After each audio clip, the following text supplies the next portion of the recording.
Hello everybody, I am coming at you today again live from the Virgin Voyages Scarlet Lady. We are actually having a day at sea today. I did just literally try and do a live stream, but the connection issues, it was not going to work out. So I'm coming at you with a pre-recorded video where I will talk about all the events that have happened today back home in the UK.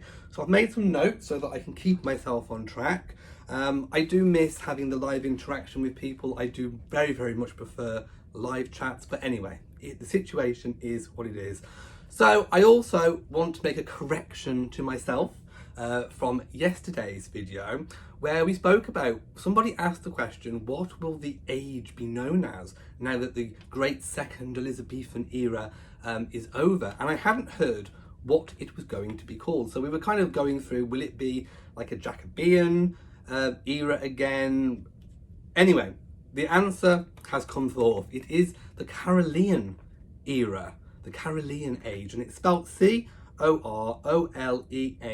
So I'm not sure exactly how you pronounce it, but Carolean, that's where we are at the moment. So I just thought I would correct myself straight off the bat. Now, today has been a very important day with the transition from monarch to monarch. Now, under the Act of Settlement 1701, as I've said in previous videos, the moment the former monarch passes away, the very second, the heir to the throne is king or queen, in this case, king. So there is not even a second where the UK does not have a monarch. However, the following couple of days, a formal proclamation is made by, or from rather, the Accession Council. And it's during this time that any challenges that could come forward to challenge the new monarch potentially could be made. And any challenges that are made after the proclamation are classed as an act of treason, by which they could be sent to the Tower. I doubt that would happen in this day and age. But anyway, it is a formal occasion where the king or the queen or the king is accepted as the monarch formally. So Charles is already king. His reign started the moment his mother passed away, but the formal acceptance of this has taken place today back home in the UK. Now, I've made a few notes because there are a few details that some people may have missed. A few little nods that Charles made to his mother and, of course, his wider family. So the ink pot that he was using, you saw him kind of dipping his pen and signing the great document. That was actually a gift believed to be from William and Harry. So obviously he's referencing and marking his children. In front of him sat the former queen's throne with her emblem on, so of course signifying that he is now the bearer of the throne, but recognizing what came before, or who came before him. And he was also, people noticed, he was wearing a watch that was believed to be one that he wore to many occasions, including the Sussex's wedding. So I thought that was a rather nice touch to kind of reference his mother, reference his children, and I just think that was a really good gesture. Also present, I mean, there were so many dignitaries there, but also former prime ministers. So there were 6 former prime ministers in attendance, and of course the proclamation was presided over by Penny Mordaunt, who did a really good job. She is a Conservative MP, and she was given the job as presiding over the proclamation, and she did, like I say, a really good job. The Cambridges have updated their social media to reflect their new change in status. It was updated almost immediately a few days ago when the Queen passed, to update William the double dukedom status. Of course, he now has the Dukedom of Cornwall as well. So it was their Royal Highnesses, the Duke and Duchess of Cornwall and Cambridge. But now, upon his ascendance to the Prince of Wales style and title, that social media account has been updated to the Prince and Princess of Wales. So if you go and have a look on there, that will be updated. Also, all of the Wikipedias have all been updated and changed for all the new styles and titles. So I just thought that was quite pertinent to remember. During the proclamation council, it's been announced, of course, that the Queen's funeral expected to be Monday the 19th of September, not completely confirmed, but expected, will be a bank holiday back home in the UK.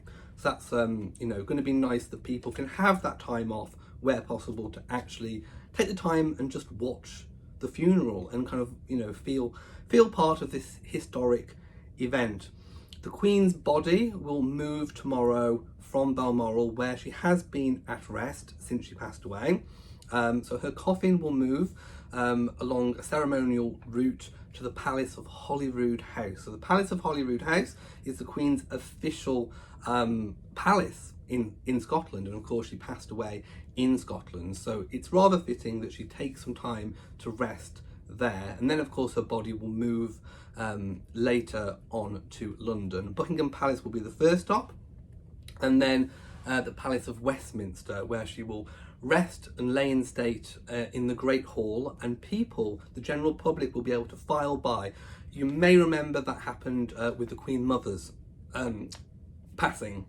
She was laid to rest in the Great Hall, and people did file by and sign a book of condolence, so people will have the chance to do this. I'm trying to do this really quick so that I can actually upload the video because I don't know quite how my connection is going to be, so do excuse the speed of which I am whizzing through this.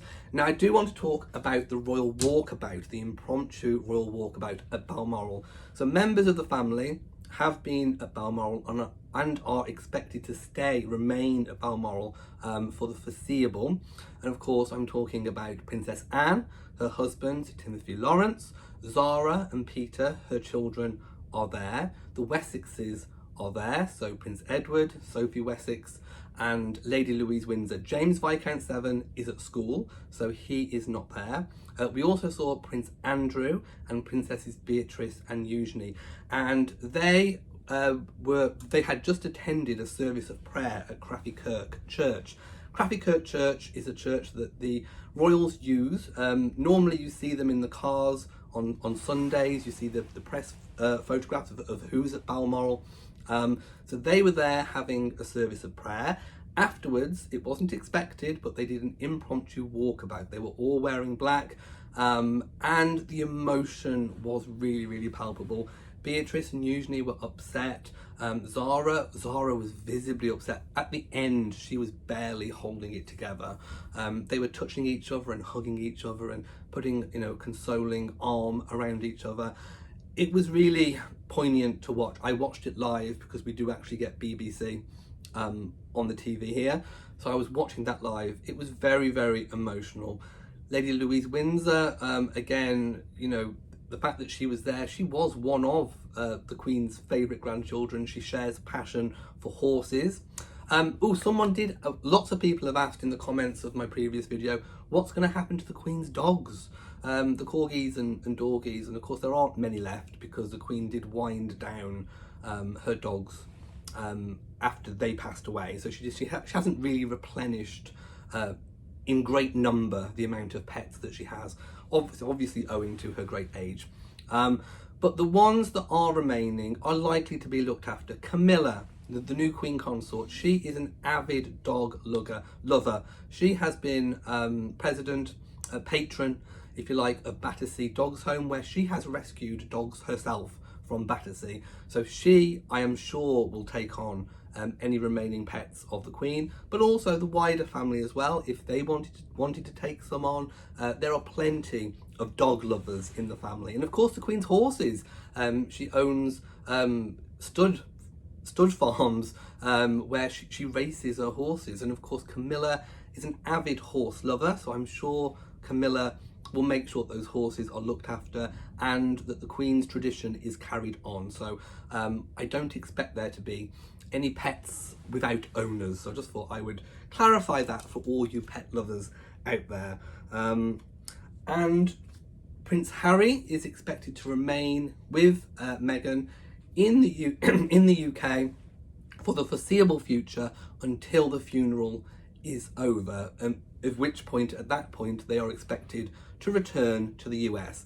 So there we go. That is my quick 10-minute update. If you've found this video useful, please give it a big old thumbs up. Don't forget to share on social media, and do hit the bell so that you know whenever I upload a new video. So from me, mwah, to you all, and goodbye.